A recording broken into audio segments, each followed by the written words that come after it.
Hare Krishna, Prabhu. Thank you so much, Rasan Prabhu, for this wonderful, elaborate description. Antre With Prabhu, can you hear me? yes, Prabhu, I can hear you, Prabhu. I'm audible, na? Hare Krishna. I am audible, na, Hare Prabhu. Krishna, Antre Prabhu. I'm not audible.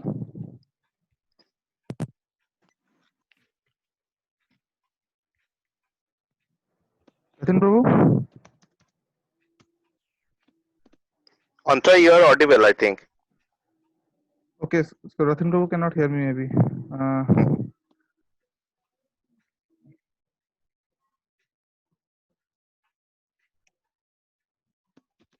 Ratin Prabhu.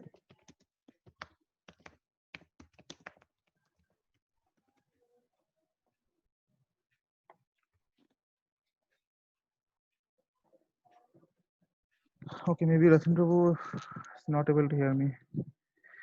Okay, anyway. So yeah, it was a very nice session by Ratin Prabhu. He mentioned so many Vedic scriptures, so many. He cited so many verses from all the different scriptures where it says that Krishna is the supreme personality of God. He is the cause of all causes. I would like to add few more verses as far I remember right now. Uh, maybe few verses from Bhagavad Gita I can add. So in Bhagavad Gita 10.2, Arjuna is saying to Krishna that, oh Krishna, that Param Brahma Param Dhama Pavitram Paramam Bhavam.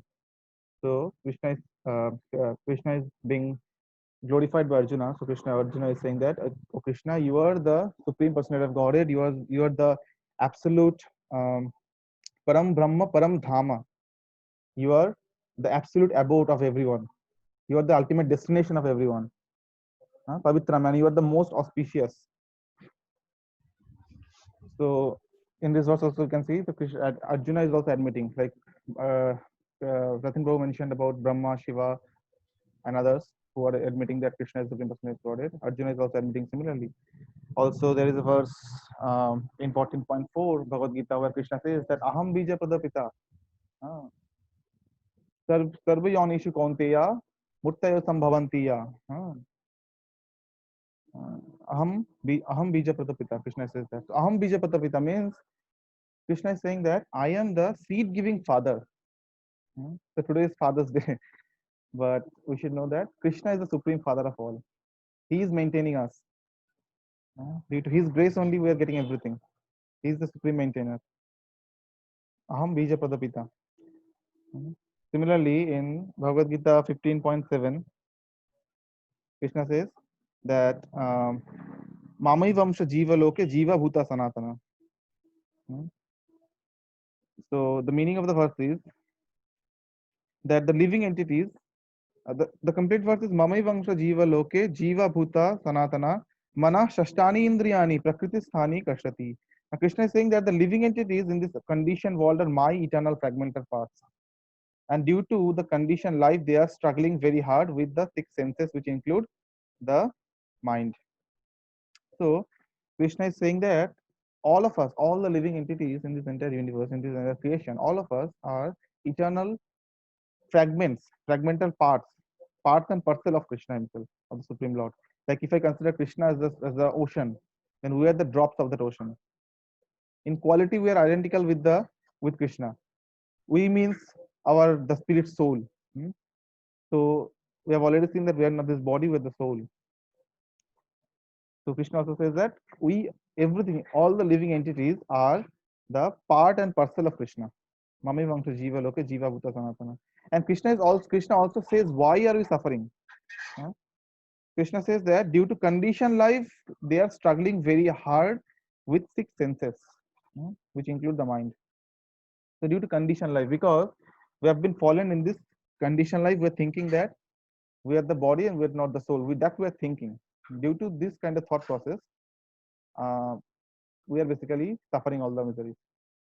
So I would like to elaborate, as Ratin Prabhu mentioned about Bhagavad Gita verse 5.229, which is known as the peace formula. I would like to elaborate a little bit on that. So Krishna says that Bhoktaram yagya tapasam sarvaloka maheshwaram shuridam sarvabhutanam gyatva mam shanti michati. So here, this is known as the peace formula basically. In this verse particularly, Krishna directly mentions what is the formula for getting peace in life. So all of us are looking for peace. Hmm? How to get peace? So Krishna is directly mentioning, Gyatva mam shanti michhati, shanti. So how one can get shanti? How one can get peace in life? Krishna says that bhuktaram yagya tapasam sarvaloka maheshwaram. That we have to understand, one who understands properly that Krishna is the ultimate enjoyer. He is the ultimate proprietor of everything. All the sacrifices, all the austerities, everything. He is the ultimate enjoyer. And he is Sarvaloka Maheshwaram. He is the proprietor of all the planets.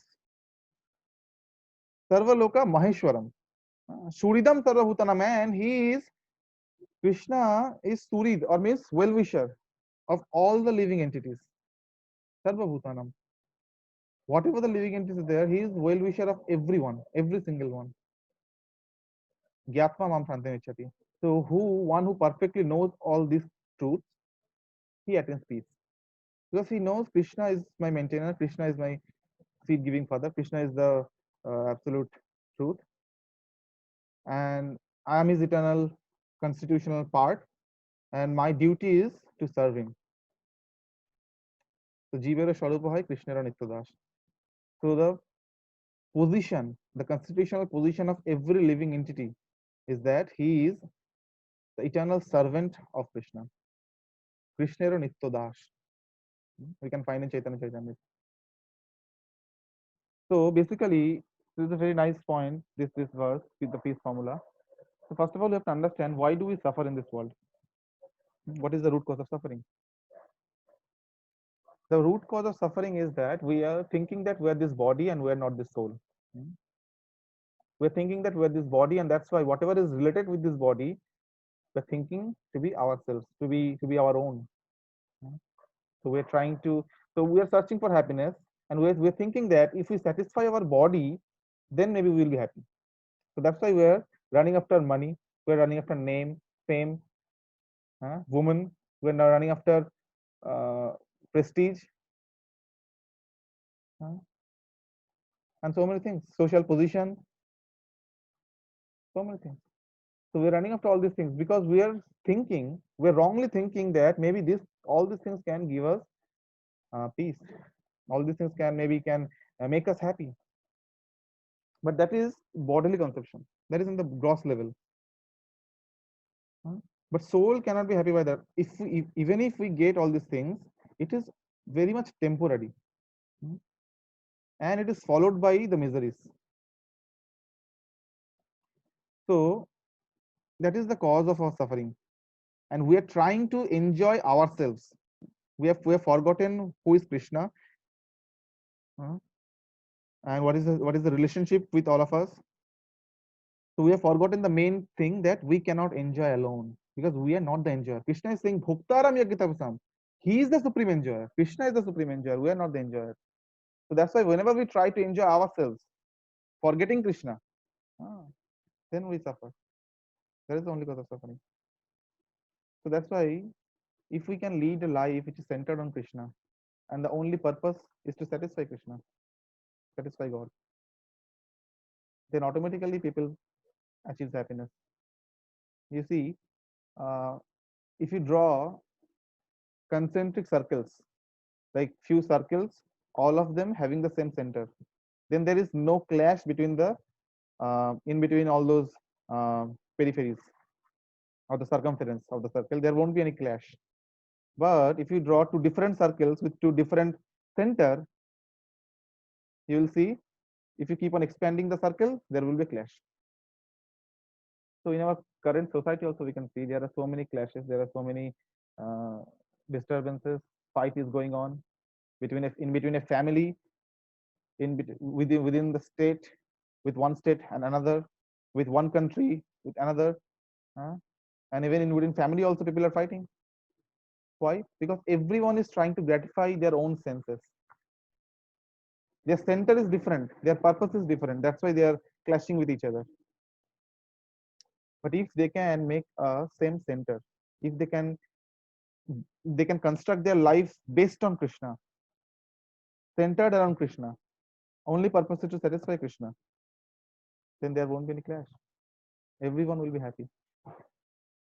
So, so because Krishna, as Ratin Prabhu also mentioned, like a wonderful example, which is given in Srimad Bhagavatam, 4th canto, that if one waters the root of the tree, he satisfies all the branches of the tree automatically. We don't need to separately water the twigs, the leaves, and stuff like that. No, we don't need to do that. If we just water the root of the tree, all the portions of the tree will automatically get nourishment. Similarly, if we uh, let's say insert the food into our stomach, all our limbs, all our hands, legs, everything will be automatically, it will get nourishment. But let's say our hand thinks that okay, we have very tasty food and I will try to enjoy it alone. So the hand tries to enjoy it alone and he smashes the food. He kind of, you know, um, he breaks the food, he smashes the food, and that's how he tries to enjoy it. Will he be able to? Will it be able to enjoy? Will the hand be able to enjoy?